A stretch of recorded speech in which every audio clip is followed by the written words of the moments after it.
जय हिंद साथियों, संजय हिंदू हाजिर है फिर समाज मिटाने को खलबली।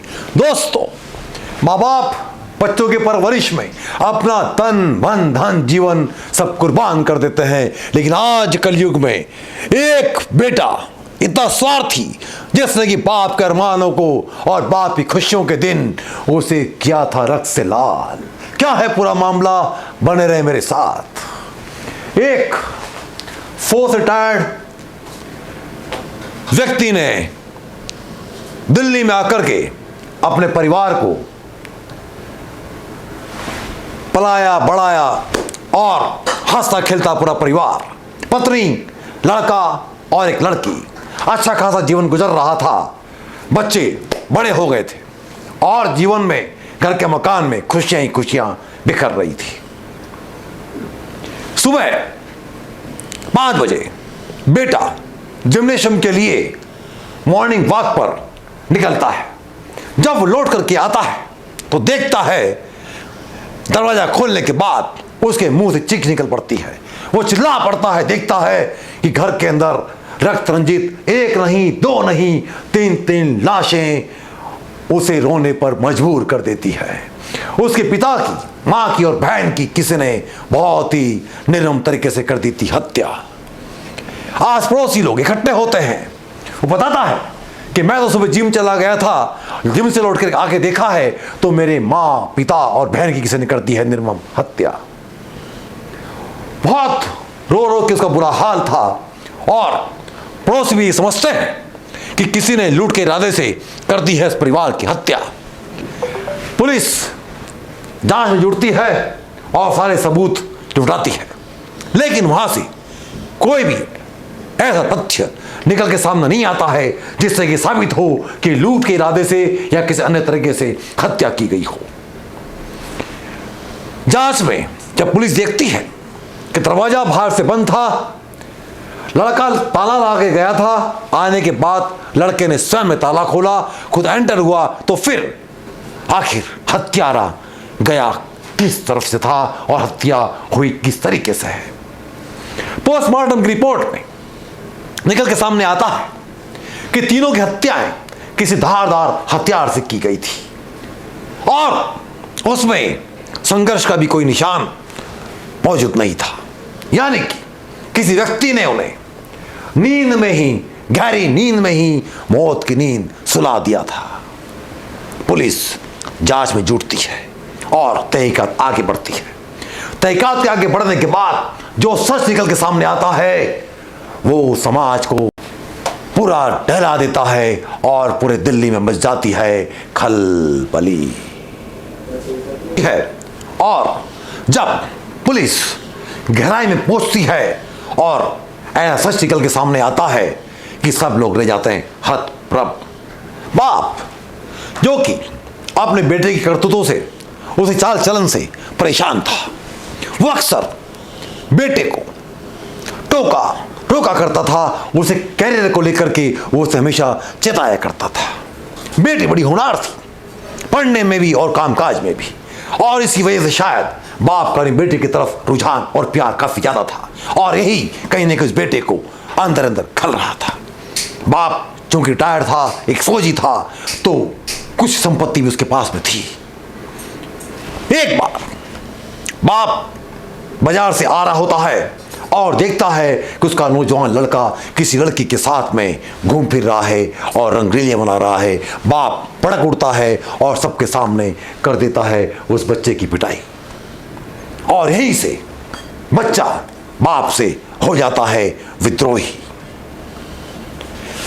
संपत्ति के बंटवारे की बात होती है। बाप अपने बेटे के कर कमलों से वाकिफ था, इसलिए वो सुरक्षित हाथों में अपनी संपत्ति देना चाहता था और वो निर्णय करता है और संपत्ति अपनी बेटे के नाम करने का ले लेता है फैसला। बच्चा भी कोई होनहार कम नहीं था, पढ़ाई से तो नहीं, लेकिन बॉक्सिंग चैंपियन था और राज्य स्तर की उसने चैंपियनशिप भी जीत रखी थी। हाथ मजबूत थे और लोहे जैसा बदन था, लेकिन बाप चाहता था कि बेटा पढ़ लिख करके होनहार हो। 2 दिसंबर, जिस दिन की उसकी बहन का था जन्मदिन, बेटे के अंदर बाप के प्रति, परिवार के प्रति विद्रोह जाग चुका था। जो पिटाई, जो मार बाप ने सबके सामने करी थी, वो आक्रोश वो भूल नहीं पा रहा था। और कहीं ना कहीं बहन को जो संपत्ति बाप ने करने का फैसला कर लिया था, वो भी आक्रोश के अंदर पनप रहा था। बस अब माँ बाप की हंसी मजाक, परिवार की हंसी मजाक उसे आंखों में खटकने लगी थी, और वो बाप की खुशियां और बेटी की खुशी बर्दाश्त नहीं कर पा रहा था। उसने ऐसा फैसला किया जिसने कि पूरे समाज में बाप बेटे बहन भाई के रिश्तों को कर दिया कलंकित। 4 दिसंबर माँ बाप की शादी की सालगिरह का दिन था। उस दिन वो सुबह घर से निकलता है, लौट के आता है, और जो वाक्य आपने सुना वो देखा जाता है। और जब पुलिस तहकीकात में पहुंचती है और वहां के वीडियो कैमरे खंगालती है, वीडियो कैमरों की जांच करने के बाद पुलिस देखती है कि मकाम में लड़के के जाने के बाद न कोई आया है ना कोई गया है। लड़का ही गेट में बाहर निकलते हुए दिखा था, और आते हुए भी लड़का ही नजर आया था। लड़के के पास में जिम्नेशियम जाने का बैग जरूर था, लेकिन चूंकि न कोई आया न कोई गया, इसका मतलब कहीं ना कहीं लड़का कुछ छुपा रहा था। लड़के में शक्ति बढ़ती जाती है और वो टूट करके कबूल देता है वो नापाक गुनाह जो उसने अपने हाथों से कर दिया था। उसने कबूला पुलिस के सामने कि हाँ, 4 दिसंबर मेरे बाप की शादी के सालगिरह का दिन था। मैं इस घटनाक्रम को 2 दिसंबर को अंजाम दे सकता था, लेकिन चूंकि वो मेरी खुशी का, मेरी बहन की खुशी का दिन था, इसलिए वो दिन मैंने नहीं चुनते हुए 4 दिसंबर शादी की सालगिरह का दिन चुना, क्योंकि मैं माँ बाप के चेहरे पे हंसी को कुचल देना चाहता था और मैं उनकी खुशियों के दिन मातम में तब्दील करना चाहता था। इसलिए मैंने डिसाइड किया था 4 दिसंबर का दिन।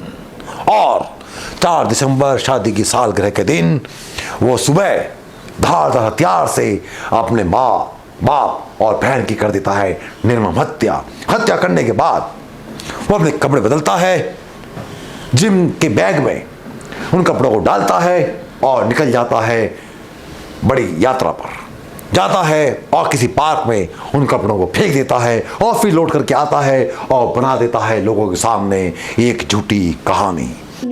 वैसे हम तो जब ये बालक दुनिया इकट्ठी हो गई, जब गई हूँ मैं तो सोन लग रही। जब ये सारे इकट्ठे हो गए ना, वही न्यू कर दिया, जब बगी हूँ मैं थे।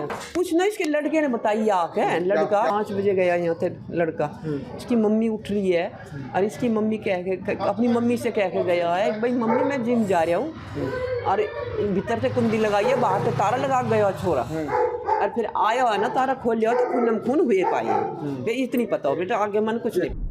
उसने 4 दिसंबर का दिन काफ़ी सोच समझकर चूज़ किया, क्योंकि 4 दिसंबर को उनके पेरेंट्स की, मदर फादर की मैरिज एनिवर्सरी थी।